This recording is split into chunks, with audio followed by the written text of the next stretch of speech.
Hey folks, how you doing? Captain Mark here, the kid and Kid Coach Cheese Outdoors. I want to thank you cats for joining me for this week's episode. Captain's Reports, local, New York, New Jersey, Connecticut. Let's start with the kids report, alright? Long Island Sound, Mid-Sound, what happens? Freaking bass are off the charts. Literally there for the taking. Big fish, lots of big fish, catch and release. Big fish, but we're digging it, alright? Trolling, a lot of it's on the troll, but a lot of it's on the night chunk now. A lot of people doing a lot of stuff. Getting fresh bunker from local tackle shops. They're going out there and getting themselves with a caster or a snagger. Alright, and they are whacking big fish, alright? Here's my man right here, Mike Auspacker. I don't know how you say it, Auspacker, Auspacker, potato, I don't know, alright? But here's Mikey. Mike's doing some night chunking, got some big bass. Biggest fish I think was 43 inches, catch and release, let that baby go right there. Also we caught a couple of slot fish on the chunk at night, which is money. Also, Mikey also said hello to some weak fish, alright? A lot of people are reporting that weak fish are in there. Weak fish can hit your fluke rig, so if anybody's up here telling you that the fluke fishing is phenomenal up here, I wouldn't use the word phenomenal. It's doable. Let's put it this way. You can spend a day doing it and catching, you know, a couple of keepers here and there, but is it worth it? No. Transition to striped bass right now. They're all over the place. Striped bass and the yellow-eyed devils out there, the bluefish. I mean, not many people like doing that, but it's sick on, you know, light tackle when you're starting to hit it with fly rods. They're that thick right now. And at the end of the day, they keep coming up at night, pushing bait up to the top and wiping them out. So if you got a flat, calm day out there, get your butt out there, you'll see them in 2 seconds. Throw plugs at them, throw top water stuff. You can throw the kitchen sink at these things, they're going to bite, all right? The bass, again, as it gets hotter, they go deeper, so they're going to be much more efficient on the chunk at night, all right? And you'll see that this is what this report's going to kind of segue into. As you roll into July, fish go deeper and they get the heck out of the heat. They got more oxygenated water down low, so they go down there and chill out, all right? And they like to get their stuff fed to them. They're feeding on burgoles and all this other crazy stuff, the porgies, so they're down there fighting. So look for structure when you're going to chunk. Go back and look at my old videos, my chunking videos, how-to chunk videos. Kind of tells you how to target these fish, have a game plan when you go out chunking, have 3 spots, look at your machine, see if it looks like fish are on it. If it is, set up current, drop them down, say hello to them. If they're not biting, get to the next place, all right? Don't waste your time out there. Captain Dave said it, Dave Flanagan the other day says, if they're not there, get the hell out of there. And it's great advice. People just like keep throwing into a bottle bunker and say they gotta be there, they gotta be there. They're not there. They may be on the next set of bunker over there, but just like Dave says, pack up your stuff, go to the next one. They're not attacking you right away. Don't waste your time because these fish turn on and they'll turn off. So you gotta get them when they're ready to feed. So if they're not there, move on. Same thing applies to the chunking on structure. If it's not there, hit the next piece, all right? They just may have been shifted over to that piece for some reason during that tide, all right? You're never gonna understand fish, but you're gonna have to try to think like a fish, all right? So have more moves in your arsenal. There's so many people out there, there's no one thing. They go to this one spot and they just beat the nuts out of it, all right? And they keep fishing and fishing and fishing. Move around, find more stuff. Don't be a one-trick pony out there. Go out there and find these fish. Have a whole setup and you're good to go, all right? I have multiple spots where I can go. Just like I said, I got knocked off the trolling grounds from a toolbox the other day, pushed off to another place, and what we do, we found a lot more fish there. So always get ready to roll. Don't stay, you know, with just one idea and say it's gonna work, it's gonna work. It's just not gonna happen. So Captain Dave said it well. If it's not there, move on, Coach Cheese, move on, all right? So did I tell you my other boy out there chunking at night? Yeah, it's my boy right here, Aiden Cote. I think it's Aiden Cote. I know his name is Aiden now. I love this kid right here. Smiling his beans off. He's a kid con man. But that's Aiden right there at night on the chunk with his dad, doing the right thing. Dad getting him out there in the game. Did little shenanigans I heard with school, but hey, get over it, all right? So, who we got now? We're going over Scooter Magooter right now. Yeah, Scooter Magooter, Big Nuts Required. He's doing a report.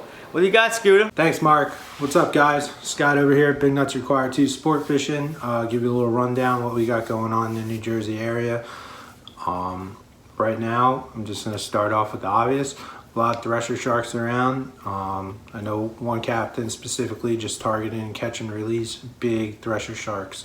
So if you're looking to go do some shark fishing, any of the closer wrecks, a lot of bunker, they're here. You know, the water temps starting to warm up quite a bit, but you still got a decent shot probably the next week or so to go out and get one. A little further offshore, there has been a slim pick of Makos.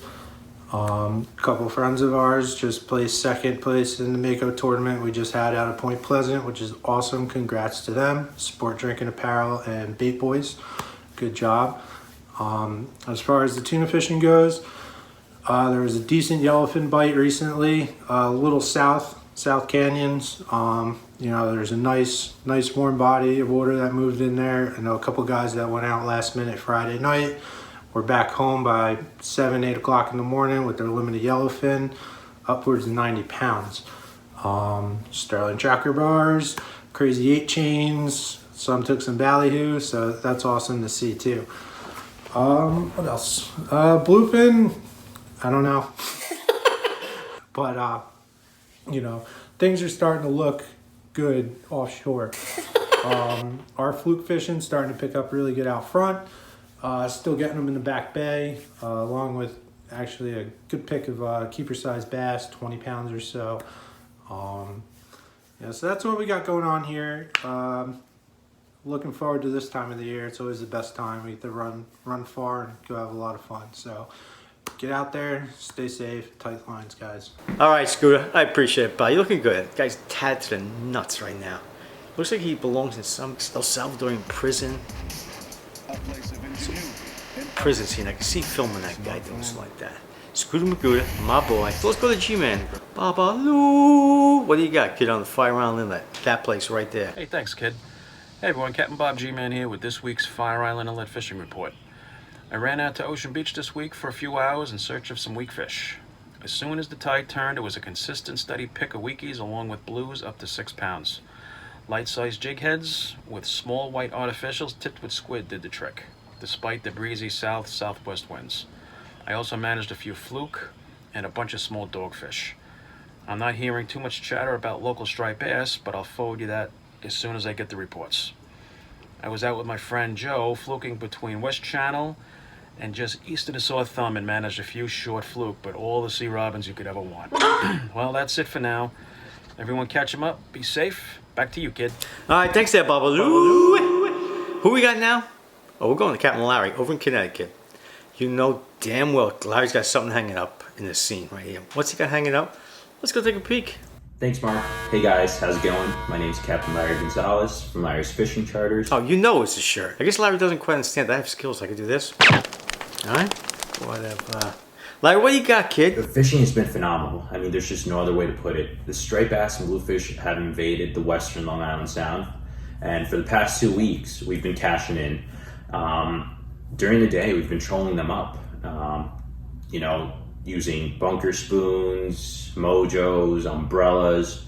They're all working great. White is still the hot color for us. And you'll find them. I mean, you're going to see big groups of bluefish, and mixed in, you're going to see some really big striped bass. And at nighttime, we're also doing really good. You know, once that sun goes down, if you're targeting striped bass, you want heads on the bottom or big middles. And if you're targeting bluefish, you're going to drop down, you know, 20, 30, 40 feet or so, lock it up, and either hold it in your hand or leave it in the rod holder, and you're going to see the bluefish all over those baits. You know, if you're going after striped bass and bluefish, the best bait for sure is fresh bunker, and the freshest the better. If you're using old bunker, you're not going to get as many fish, but if you're using that fresh, you know, you're almost guaranteed that if they're chewing, you're going to get into some fish. We're coming towards the tail end of the striped bass run. With this heat wave that we had this week, I'm going to predict that we might get another week, 2 weeks if we're lucky. But now's the time to get out there. Find the time to get out there. Stick it out. If you're not getting any bites, be patient. Trust me, if you're seeing them on the bottom, eventually they will turn on. And there are some big ones. I mean, we had one this week that's the biggest I've ever seen. And, you know, I just wanted to congratulate my client, Ricky, for catching a 58-pounder this week. It measured out to 52 inches with a 30-inch girth. The fish was safely released, swam off strong. But yeah, Ricky, nice job, bro. I mean, that's the biggest bass I've ever seen out here. But aside from that, guys, get out there. Bluefish, striped bass, porgies are the main fish we're targeting, and it seems to be the ones that are most consistent right now. And yeah, guys, good luck out there. Go catch them up. You know, if this report helps you, please give us a shout out. Fishing's been good, so we'll talk soon, and good luck. There's Larry, all right, with another 5,000 pounds of bass on his boat. You guys no joke out there. You guys are in Connecticut, get over and see Captain Larry. Larry's Fishing Charters.com. All right, who's next? Davey Flanagan, Captain Dave.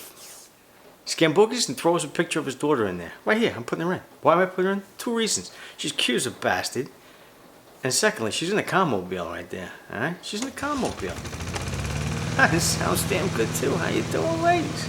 Alright, Captain Dave, what do you got going on over in the light tackle area? I know you're whacking stuff out there because you keep sending me pictures of them. So, why don't you tell the con what's happening? Morning, kid. Morning, everybody out there in the Kid Cochise Outdoor Nation. This is my little report for the mid-Long Island Sound, Captain Dave Flanagan. It's a beautiful July morning here. I'm sitting at home, having my coffee, just taking a break from all the insane bluefish action lately. There's been a lot of bass around still. We're getting a lot of fish inside. We're getting fish outside. We're getting fish on sand deals, on spearing. There's fish on bunker. But the main story has really been the bluefish. I haven't seen a bluefish run like this, and I don't even know, man. It's been a while. It's been a damn long time since we had bluefish action like this, so we might as well take advantage of it. Been getting out, a lot of guys on the fly rod, a lot of guys on the spinning rod. We've had blues from 4, 5, 6 pounds is basically what we've been seeing, but we've been seeing a lot of fish, 10, 12 pounds, and there's even some fish out there that look like they could definitely be pushing 20 pounds or so. Kind of the same thing as last time. Just getting out there, deeper water, throwing top waters, marking them on the screen, finding them up top, doing whatever you can. Basically, it seems like you need a moving tide, wind in your favor, ideally. If it's a little choppy out there, it's a little tough to find these fish, but they're still out there. They might not be as schooled up as they are when it's calmer, but you'll have a good time when you'll find them. I've been doing a little bit of sight fishing still too, getting bass up in the flats, creeping up 1-2 feet of water, watching them, feeding them, getting to eat. Really exciting kind of fishing if you've never done it. I think July is going to be really good as long as these bluefish stick around. The water temp spiked a little bit over the last couple of days with that really hot weather we've had, but the bluefish don't really seem to mind about that. There's definitely some big bass under those blues still, but they're just so aggressive that it's hard to get past those bluefish. But you know what? I'll take it. Like I said before, I'll take it any day of the week. Yesterday, I even decided to do a little grocery run for myself. I don't do much fluke fishing anymore. Put a little bass assassin on a jig head. Took a couple drifts outside the inlet. One short, 120-inch fish. 20-inch fish spit up a 4-inch porgy. Matched the color of my bass assassin perfect. Took him home, made ceviche. That's what I'll eat for lunch today. So all in all, coming up to this 4th of July weekend, hope everyone gets out a little bit on the water, spend some time with your family, take a kid out fishing, whatever you got to do. My dad always empowered me to do this. Take a kid fishing. That's the best thing you can do. So everyone out there in the Cochise Nation, enjoy your weekend. God bless America. Happy holidays. And don't light fireworks too close to your hand. You got to save those fingers. Let the bluefish bite them off. Mark, thanks again. Hope to talk to you guys in a couple weeks. Take it easy. Thanks, David boy. Love it. Always money. He likes that backyard scenery. So do I do, like greens and stuff. Reminds me of the island. Never been there. All right, so now what are we doing here? Nico, Captain Nick Pace over at Real Mayhem. He's jammed up right now. He's like, kid, I don't know if I can pull off a thing. I said, bro, do a selfie case of Deech made a mooch, yeah? Don't worry about it. Just do a quick hit. So he goes, I got this crazy fishing I did the other day. 7-mile-an-hour winds, 60-mile-an-hour winds. I go, bro, show me what you got, kid. So he sends me this video right here. Thanks, kid. Captain Nick here. It's been a crazy week. Awesome fishing. Didn't really have time to do a report. Gotta do some maintenance on the boat. But guys, check out this video. Thanks, kid. This is the calm before the storm.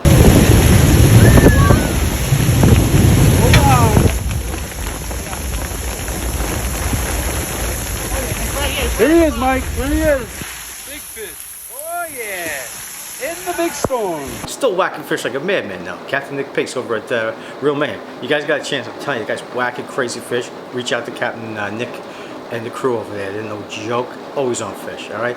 Thanks, Nico, for that one. Let's go to Captain Marco right here. Oh, yeah. Where is he? He has a Montauk. What's he doing at Montauk? He's on his boat right now. He goes, kid, I'm going to do I'm going to be in the moment right now in this report. I said, bro, be in your own moment and rock it. Here we go. Hey kid, Captain Marco, Christina Maria Montauk. Just touching base with you out here in Montauk today. It's a beautiful day. Little groundswell starting the day with the echo and tide was sloppy. Let's go back to Saturday. Saturday we had a charter, Saturday morning. It was James and Julio. We had fished to 45 pounds on live bait. We managed a slot fish, which was nice. We went out to the fluke grounds for a quick shot. A couple fluke, a couple sea bass. It was a nice day. Unfortunately, on our evening charter, I had a breakdown. Lower unit went. I know, kid, you're going to put some funny memeing up over here. Boats should be fixed by next week. Lower unit went. Things happen. It's boats. It sucks. I'm out here on vacation. But luckily today I got out on my buddy Bob's boat, Bob and Dylan. And we had some nice fish today. As you can see in the picture here, doing a nice 26-inch fluke. Was caught on some gulp on a lead head. I caught mine on a Tommy Togs lead head, tip with gulp. Meat strips today, you know, squid and spearing.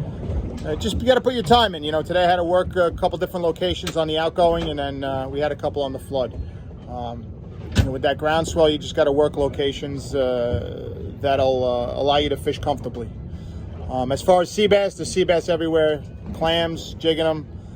Porgies, it's Montauk. You should be able to find porgies. The stripers, we're off the moon now. We're going to try right now, see if we can get a striper or two on some live bait, but we're kind of in the middle of the tide. The next moon's coming up. I expect hopefully to be some fish around. You may have to, you know, follow them a little east if they moved, but a new wave of fish may come in. Tip of the day, you know, I'd say just definitely experiment with different colors when you're fluke fishing. Fluke fishing hasn't been red hot, but it's been well.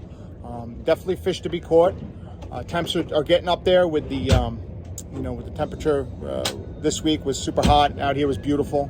So just, you know, just experiment with different colors and different rigs and put your time in. All right, guys, I'll catch you next week. Enjoy. Be safe. I'm off with thanks, baby. Guess this man a moosh. Alright, so here we go. I gotta put my glasses on. I gotta read these fluke tournaments out. I'm looking at my camera, I'm looking at my computer here. Guess the day. Now what we got here? This one. Hampton-based Fire Department, Benjamin Benny Lupia. 10th Annual Memorial Fluke Tournament. That's Saturday, June 10th, 2021. Alright? $30.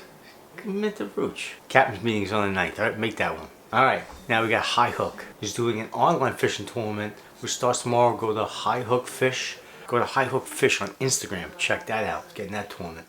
Alright, this next one is a strange one. I gotta take my glasses off again. I wasn't sure what state it was from. I got it on Instagram, so I wasn't sure if it was Jersey, Connecticut, or whatever. I'm looking at it, then I freaking did a little detective work, my homicide work. I see fluke rod by Kenny Micah. I work with Kenny Micah, alright? This has to be St. Kenny Micah. So I'm assuming that this is somewhere on Long Island. Because I work with Kenny Micah, and he used to freaking on his lunch. He used to make 1,000 bucktails for the party boats out east. So if you are going to fish that tournament, it is called the Junior Anglers Fluke Fishing Tournament. And it looks like it's raising money for brain cancer, alright? Good cause. And if you win that Kenny Micah rod, that's a big W right there. Kenny Micah makes some sick fishing rods. Makes a lot of lures too, so take a peek at that. I have to assume that that's a New York-based tournament. I don't know who sent it to me. So if you guys do know who that is, can you bring a little clarity to the viewers and make a comment below and explain what that Michael Vincent Claps tournament's about. Alright, looks like it's a good course, so get out there and fish those tournaments. I want to thank everybody for watching Kid Cochise Outdoors this episode. Alright, it's a wrap. Alright? Shake it, ace. I gotta get to bed.